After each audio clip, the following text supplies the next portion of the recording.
get to ask it. The Okay. sequel. Okay, go. Hi, I'm Trish Warren. I'm here with Bird Pet Cow. Hi. And we have a couple questions we want to ask Kat Kerr, something a little more on the crazy, deeper side. Yeah, That's okay. Are you guys okay with something You like a deeper. little... Okay, so I actually have a question for you. Okay. It is, what is the craziest thing you saw in heaven, and was there anything that you still today can't, it goes round and around in your head and you're like, you're still trying to figure out what it was? Yeah. I've actually seen, when I'm caught up to heaven, I'm taken to designated places Okay. that they want me to see and understand things, or I'm going to get revelation about certain things in heaven or people in heaven. And so that's made very clear to me. But on the way to these places, I've seen other things, and I'm like, what is that? I can imagine. What can that be? And a lot of times it has to do with things coming and going out of realms. There's realms within realms of heaven. And some things, even those who live there, they see something, some things they don't see. I don't know where those realms are. Because Wow. I feel like a big kid when I'm there, and they explain very clearly what I'm seeing and what it does. But sometimes they on purpose want me to have a glimpse of something that's sort of like a mystery to me. And I don't waste my time really trying to dwell too much about it. And I know eventually they're going to show me. And I'll give you a good example. I was taken into heaven one time, and I was taken specifically to see a person, not to meet them, but to hear them talk about the family members.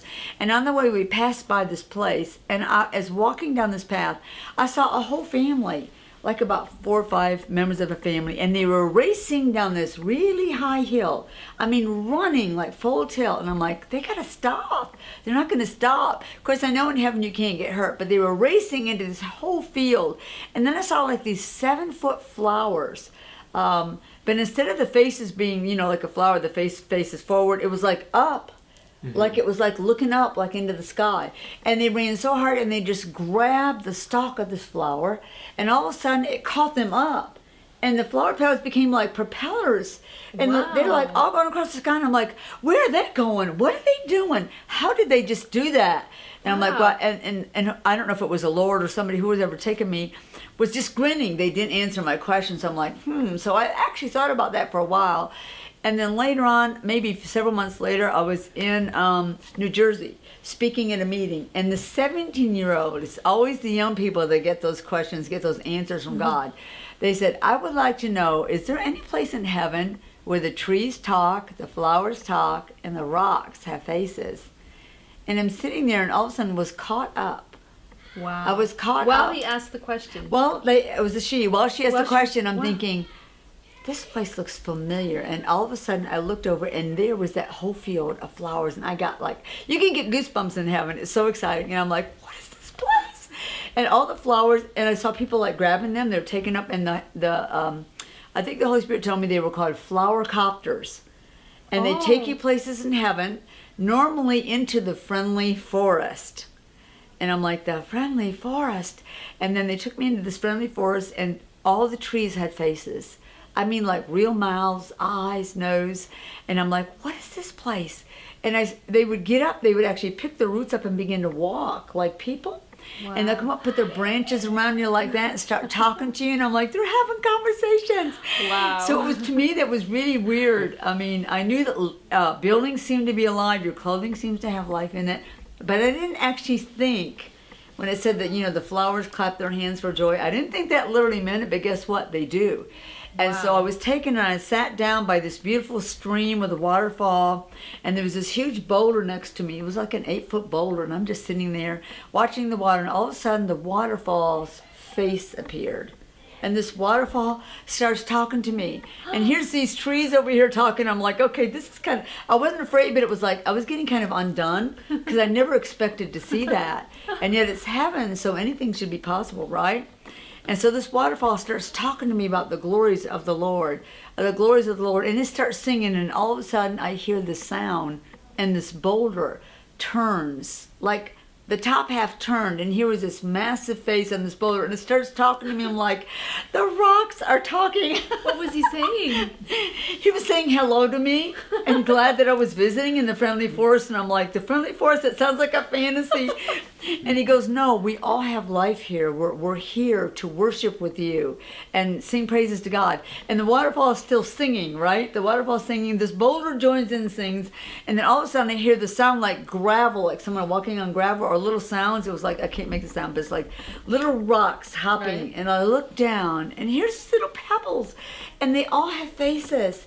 And they're all jumping up and down like many dozens of them, and they're all like jumping over on these big rocks to get over there. And all of a sudden they all start, little tiny voices start singing and shouting, and they're hopping up and down. And this boulder thing, and here's the waterfall, and I'm like, they're having a chorus. They're having a chorus in this place. And the Holy Spirit, I hear him laughing, and he goes, why do you think we call it the friendly forest? And so that was one of the strangest things I ever saw that I was totally undone about.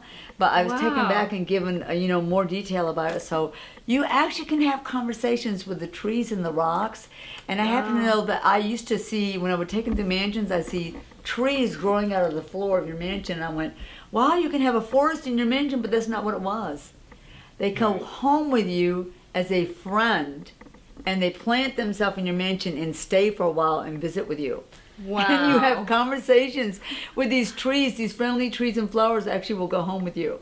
And It's just wild. And the thing is, all the things you've been talking about, all of them, we have seen in movies. We've seen them in Disney movies. Absolutely, yeah. So Absolutely. and so we just think, well, the people that created these movies have incredible imaginations. Now tell us, Kat, so all the things that come out from our imagination, they must be coming from the Lord, because what you saw is everything that we see on That's animation and TV. That's right.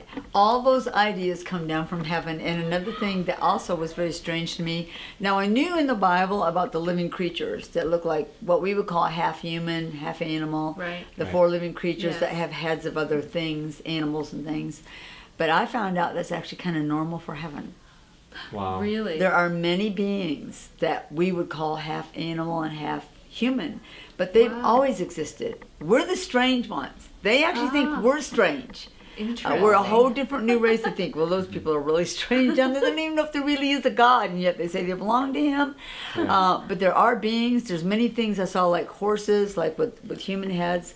Like in Narnia, I encourage people to watch Just like Narnia. Yeah, it's Wow. still Just like in Narnia. Wow. And I already told you that all the animals in heaven talk. In Narnia, all the animals talk. Right. And the Wow. trees help them fight in that battle. And there's a lot of like part human, part animal beings. People go, that's Greek mythology. No, it's once again, the enemy lived there. Satan lived there. He knows what's there. He takes it, makes a copy of it, and calls it something else. Right. So they've always existed, but none of them are threatening, but it's kind of overwhelming sometimes to see things that don't look anything like you and I. You know, Wow. I with the animals talking, I once had an experience where I was dreaming and this bird was talking to me. Yeah. This bird was calling out my name, and in the split second I woke up and I saw the bird, but it was chirping. It was chirping. As soon as I woke up, it was chirping, but in the dream, Very interesting. It And was there's talking there's to me. that place between waking and still And- sleeping where I think for some reason your spirit is very aware Right. and very Yes. aware of things that are spiritual. Right. And a lot of people have encounters, or they have the most vivid dreams about being in heaven or encountering angelic beings at that time, and it's probably really happening to them. If it's so Right. vivid you remember it, then you really probably had a real encounter. Wow. Right. So Wow. I have a question. I mean, we worship God. We worship His Son Jesus, and He came to earth to die for us. And I just wanted to know, what is your most amazing experience when you met Jesus or when you were with Jesus? Can you just say a little bit about that? That would be almost hard to remember because I've had so many. Right. I've had so many encounters with him. Yeah. Long before I was taken to heaven, my life desire was to pursue him and know him like Well, my when you father first knew him. saw Him, like what came to you? His Like- eyes were the most captivating thing Right. ever. Every time I see Wow. him, I'm just drawn. I tell people his eyes look like liquid pools of love. The most beautiful Wow. blue I've ever seen. And people go, well, he was born in the, in the Jewish race. He was Hebrew. He would have had brown eyes. There's actually blue-eyed Jews. People don't know that. But he's also his father. And the Father God has blue flames of fire are his eyes. And he totally is the express image of his Father. And I have to say, he's so filled with life, but he's the most fun person I think I've ever met in my life. He has joy in him. He has adventure in him. And the Father has told me that people have the wrong picture of his son on the earth with his disciples. Right. I have like many brothers, natural brothers. And I know what happens when a bunch of guys get together. They do crazy, silly things. And it was more like Jesus and his merry men. He was so exciting to be with and so captivating to be with. Even the sinners liked him. And I know you're not going to be, if you're not fun or exciting or interesting, they don't want anything to do with you. If you're being judgmental or beating them up. But he actually had a real rapport with people. And he's just like that in heaven. Everyone wants to be with him. And I have to say, one encounter I had was absolutely beautiful, precious. I saw these secret gardens that Jesus makes for you himself. And you get a key, and when you want to be with him, you go into this garden. It's attached to your mansion. And it has all your favorite flowers, your favorite aromas, and your favorite melodies. The flowers actually make the melodies. Right. And when you go in there, he'll come to see you all the time. I found out he did. Of course, one of the most amazing encounters wasn't necessarily when I saw him face to face, but when I was taken back. And I saw him when he was in hell on the third day, when he stood up in all the glory and melted the faces of Satan's hierarchy. It said he spoiled and ruined principalities and powers in hell and made a show of it openly. And literally, he didn't have to touch them. The power of God left him and just melted their faces like wax. And those little demons were running and screaming. I saw him as the Lord of glory. Wow. And this was still in his spiritual body. His physical body was still in the tomb. Right. And then later when he came back up to the tomb and he joined back into his body and was raised from the dead, and his body was glorified. Mm-hmm. And forever, his spirit, his body be one. Of course, he still has the ability to be as high, as big as he wants, as small as he wants. I've seen him as a lion, as a lamb, as an eagle. So he's still God. But something happened to him when he got that flesh put on him. He literally fell in love with the human race. He even liked sweets, flowers, and dancing while he was on the earth. I do have one thing I can tell you, was when I was shown him at the wedding in Canaan. And I happened to know something very interesting, that when he turned that water into wine, it wasn't earthly wine. Mm-hmm. It was heavenly wine, like he drank when he was in heaven before. Right. And they couldn't stop raving about it at the wedding, and they went on and on. This is the best we've ever had. You save the best wine for last. Usually they give the good wine at the beginning, and then you get so inebriated you don't care about the other wine. Yeah. But this is the best we've ever had. And that's because when he was at home, he turned the water into heavenly wine. He was practicing. He was practicing, and Mary, his mother, knew he could do that. That's why she told him. And, he was arguing with her, why you don't want me to step up before my time? And I love it that the very first miracle was at a party. Right. Yeah. It was at a celebration. Yeah. It wasn't raising the dead. It wasn't healing the sick. It wasn't casting out That's demons. Right. It was at a party, at a celebration, which shows you how important they are to heaven. And so every time he drank wine on the earth, he turned it into heavenly wine because it reminded him of home. Wow. We're going to have to start praying that our wine will turn to heavenly wine. Yes. Absolutely. Pray over it. Ask him to make pray it for new that wine. right now. Yes. It's really sweet. I've tasted it. It's really super sweet. It's amazing. Wow. It tastes really good. I have a question, something that you mentioned earlier about when God would talk to us on his hands. Yes. You had mentioned something about sometimes people had to volunteer for hard things. Can you tell us a little bit more about that? We all had like personalities in when we were in God. Like some were more bolder than others, and actually some of them love the Father more than others. Wow. It's just like on earth. It's just like on earth. Oh. You can have 6 members in your family, but some are just closer, gravitate more to the father or the mother. They honor them more. It's just true. There were some that were so captivated with the heart of the Father and the way he loved us that we wanted to be with him all the time.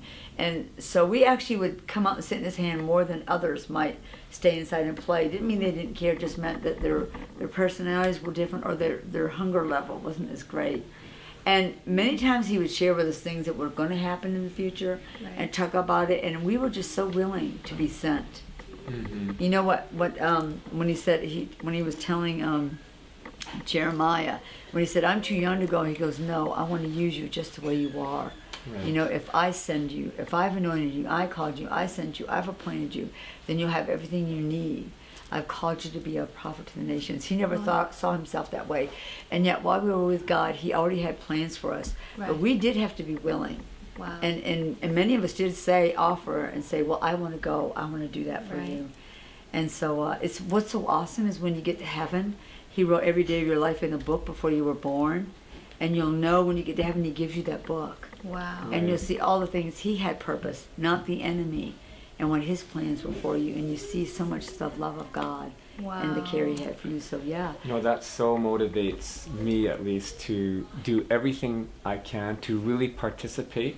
Yeah. Not because I have to, but because I want to. That's right. Because I just want to please him. Mm-hmm. And you know, I'm just thinking, like, when we were inside God, you know, maybe we had conversations like, I want to do that when I get to the earth. Yeah. Yeah. You know, and Yeah. things like that. I mean, it's like, and now we have the opportunity to do that, Right. to give our Yes. best. Regardless of what we've been through on the earth, what we've experienced in our lives, Yeah. we still have a will to choose. Right. You know, do I want to let my past beat me up and defeat me, or am I willing to just let all of it go and go forward and race after God and do his will?